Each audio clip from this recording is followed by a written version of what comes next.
Hey guys, it's Taylor, and in today's video we're talking about 3 tips that you've definitely never heard of for getting over your fear of public speaking to become a confident, solid, highly paid speaker.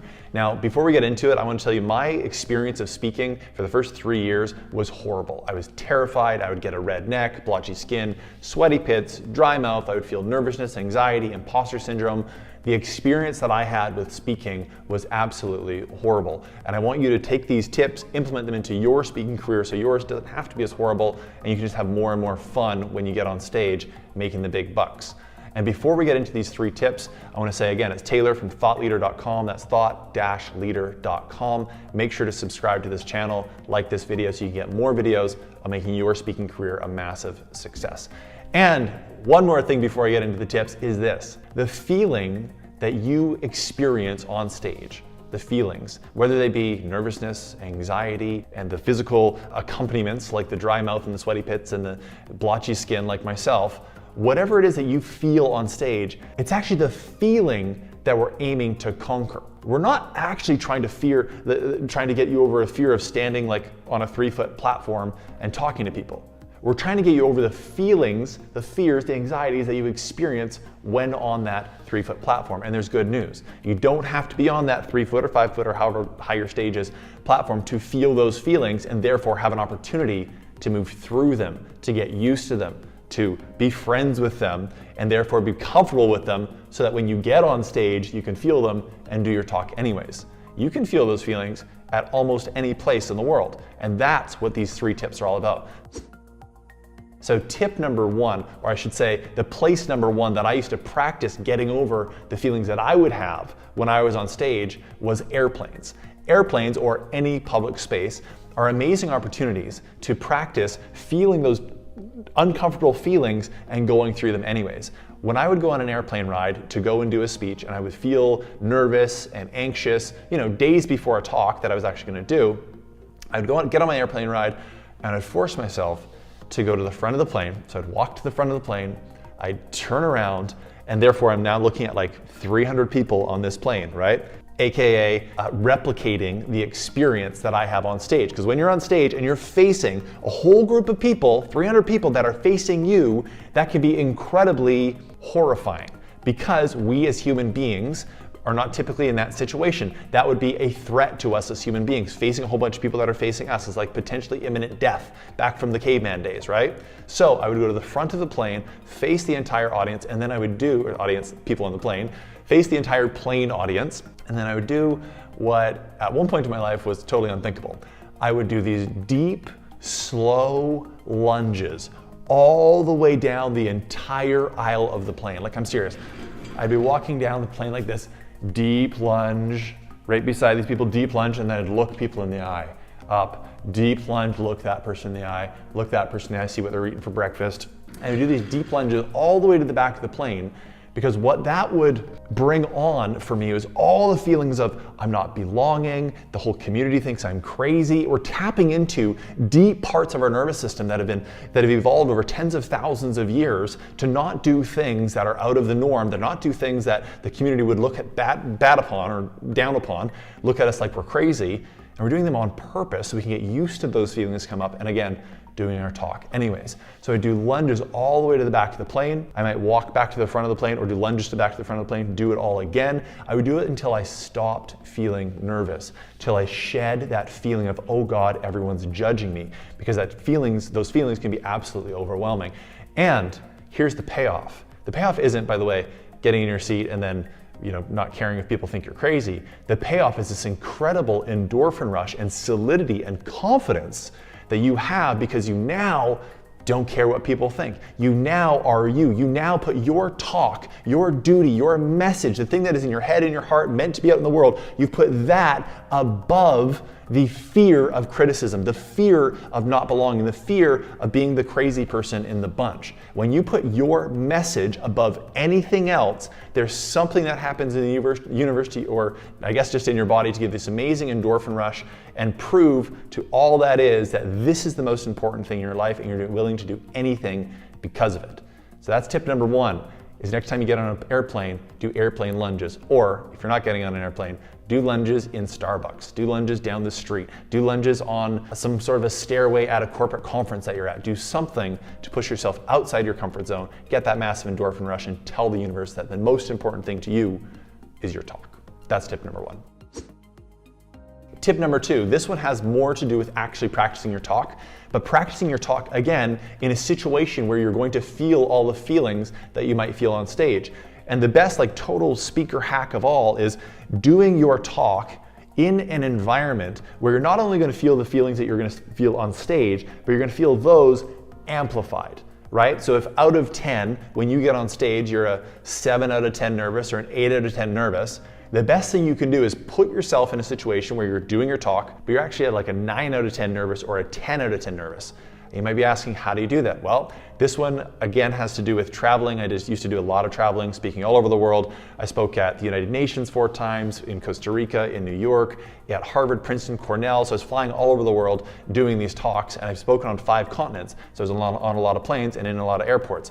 And how to leverage these travel days to better your speaking career is an absolute art. What I would do was, I remember one time I was in SFO, so San Francisco Airport, and you know those long walkways, those moving walkways where you can just walk and they're kind of rubber and you stand on them with your luggage and it just moves you a little about the pace of someone walking, and then you get off and walk a little bit and get on another one. Moving sidewalk, I think they're called, right? What I would do is I put my bag in the corner.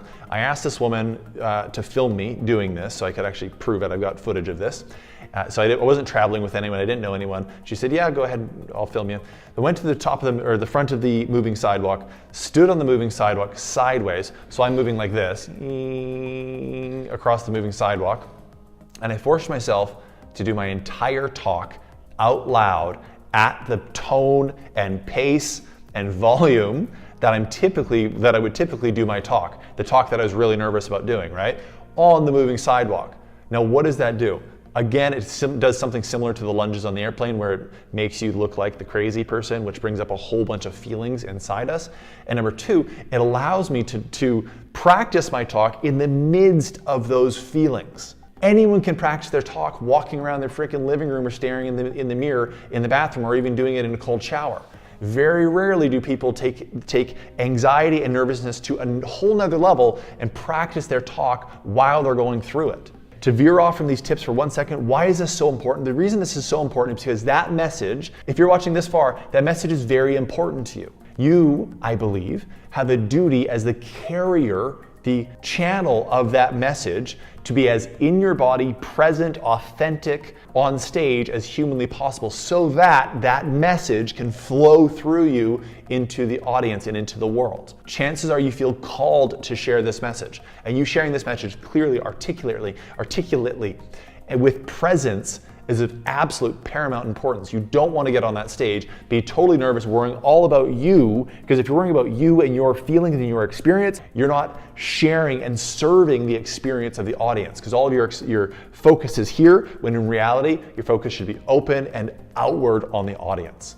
That's why this stuff is the most important thing this is the most important work you can do as a speaker, is getting comfortable in your own skin so that when you get on stage, you're sharing that incredible, beautiful message that is meant to flow through you into the world. So tip number 2 is, next time you're in an airport and you got a moving sidewalk, stand on it sideways, do your entire talk. By the way, I had to go on this sidewalk 3 or 4 times to do my entire talk because it is a short sidewalk. Do your talk in an environment that gives you a heightened sense of the sense that you would have on stage, or heightened experience of the same experience that you would have on stage. And then by the time you get on stage, it's like you're walking into your own living room. You're just like, "Hello everybody, my name's Taylor. I'm gonna rock this talk right now because I'm so comfortable in my skin." Because this ain't nothing compared to the moving sidewalk in SFO with everybody judging me. If you do your talk in front of people that don't want to hear it, imagine doing your talk in front of people that you do want to hear it. It's a much more welcoming room. So that was tip number 2.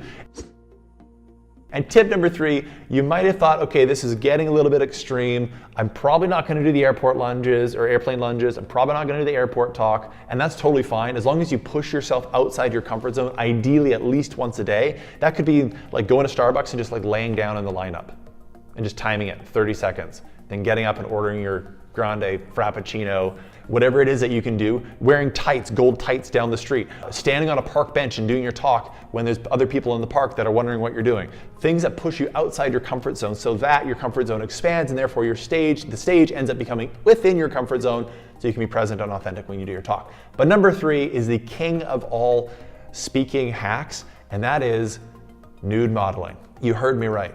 At one point, I heard that the town that I was living in Encinitas, California, had this community center, and they had art classes that would happen in this art community center, and that they were looking for nude models.